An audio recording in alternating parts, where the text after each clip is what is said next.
Por fin han tenido miedo.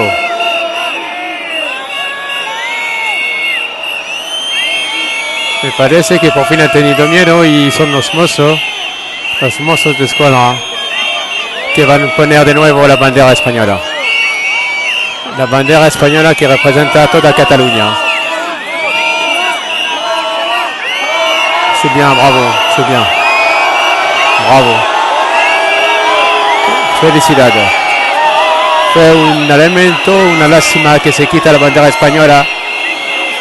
Se comportan esos separatistas como terroristas, totalitarios, supremacistas. Una secta.